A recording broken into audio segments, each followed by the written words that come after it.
బులెటిన్లో breaking news చూస్తున్నాం. పోలవరం జిల్లా కోనవరం మండలం గిరిజన ఆశ్రమ పాఠశాలలో చదువు కోసం వెళ్ళినటువంటి విద్యార్థులు విద్యాబుద్ధులు నేర్వడం లేదు.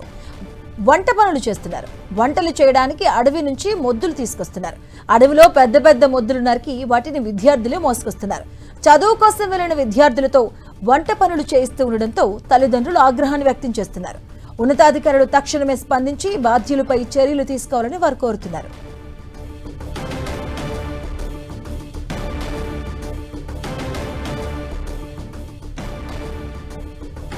పోలవరం జిల్లా కోనవరం మండలం గిరిజన ఆశ్రమ పాఠశాలలో చదువు కోసం వెళ్ళినటువంటి విద్యార్థులు విద్యాబుద్ధులు నెరవకుండా వంట పనులు చేస్తూ ఉన్నారు. ఈ ఘటన వెలుగులోకి రావడం జరిగింది. వంటలు చేయడానికి అడవి నుంచి విద్యార్థులే మొద్దులు తీసుకొస్తున్నటువంటి ఆ ఫోటో ఫైల్స్ చూస్తూ ఉన్నాం. అడవిలో పెద్ద పెద్ద మొద్దులు నరికి వాటిని విద్యార్థులే స్కూల్ వరకు కూడా తీసుకొస్తున్నటువంటి ఆ దృశ్యాలు మనం చూస్తూ ఉన్నాం. చదువు కోసం వెళ్ళినటువంటి విద్యార్థులతో ఇలా వంట పనులు చేయిస్తూ ఉండడంతో తల్లిదండ్రులు అయితే ఆగ్రహాన్ని వ్యక్తం చేస్తూ ఉన్నారు. ఉన్నతాధికారులు తక్షణమే దీనిపై స్పందించి బాధ్యులపై కఠినంగా చర్యలు తీసుకోవాలంటూ కూడా తల్లిదండ్రులు కోరుతున్నారు.